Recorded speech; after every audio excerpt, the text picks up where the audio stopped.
El capítulo de Derecho Humano también tiene algunas lateralidades y me he concentrado en dos.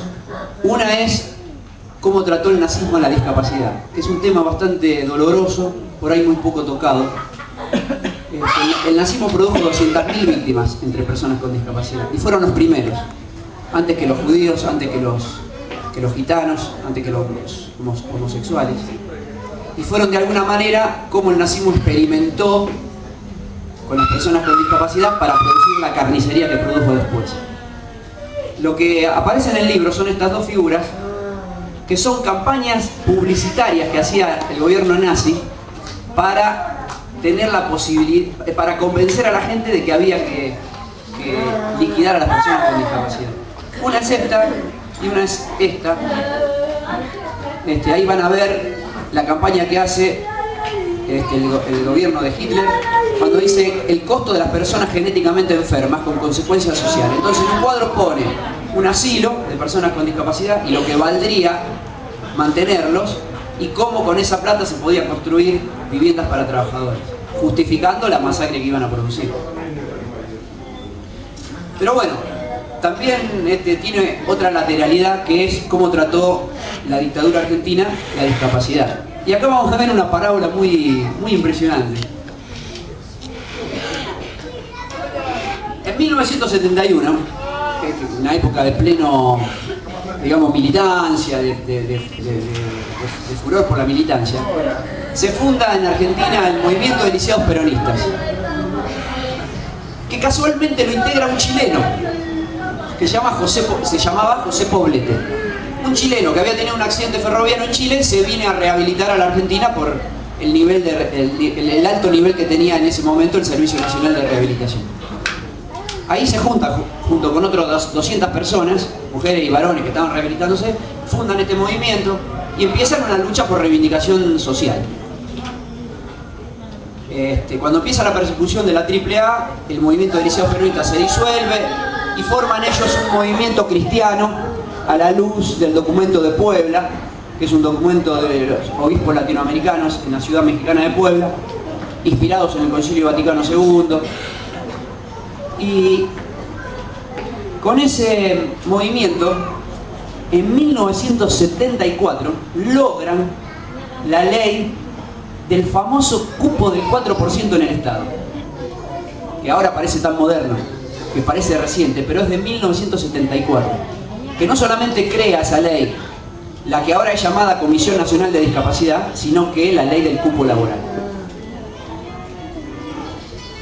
El golpe militar del 24 de marzo, la tercera ley que deroga es precisamente esa ley. Y José Poblete, ese chileno que se había venido a rehabilitar, que conoce a la que después va a ser su esposa, Gertrudis, que va a tener una hija de 8 meses, en 1978 la Fuerza Armada lo secuestra, a él, a su señora y a su hijita de 8 meses. A la hija la dan en adopción a un matrimonio de un militar, y ellos son torturados y masacrados. La hija de 8 meses es una de las nietas recuperadas por abuela de Plaza de Mayo. Y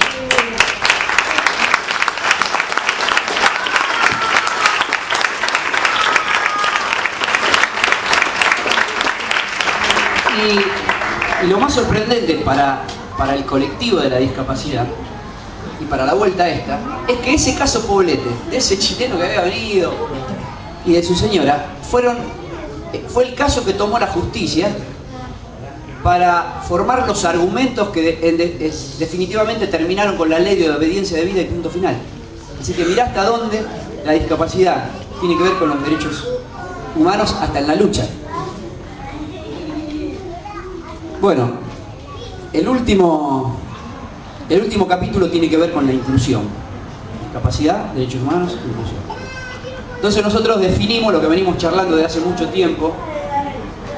Definimos integración y definimos inclusión como dos términos distintos, complementarios, pero que muchas veces se confunden. Entonces decimos, Integración es el esfuerzo que hace la persona con discapacidad y su familia para que la sociedad lo acepte. Es un empujar a la persona con discapacidad adentro. Inclusión es un grado de conciencia más amplio que de la sociedad y del Estado para construir un lugar para todos. Cuando los diferentes se integran, se esfuerzan para adaptarse, pero para incluir la diferencia todos tenemos que cambiar. Y describimos un poco en el libro dónde se da la inclusión. Bueno, se da en espacio, no se da en el aire. Entonces definimos cuatro espacios diferentes. Un primer espacio que tiene que ver con cómo es la primera socialización del bebé, con su mamá. Un segundo espacio que tiene que ver con su entorno familiar, los hermanos. Un tercer espacio que tiene que ver con que el otro es un compañero, es un par. Por ejemplo, un club de fútbol. Somos hinchas, somos amigos porque somos hinchas de Newell's, o de Central, o de Boca, o de River, o somos fanáticos de una banda, o somos de La Renga, o somos de, qué sé yo, de la más grande. Hay una identidad que tiene que ver con eso. Y hay un cuarto espacio, que ese es el más importante, que es el otro es mi prójimo, independientemente de cómo opine, independientemente del gusto que tenga. Entonces, el cuarto espacio es donde se da la verdadera inclusión, en donde la equiparación de oportunidad y la igualdad en dignidad tiene que palparse. Entonces, un ejemplo para nosotros del cuarto espacio es lo que hemos construido, el complejo.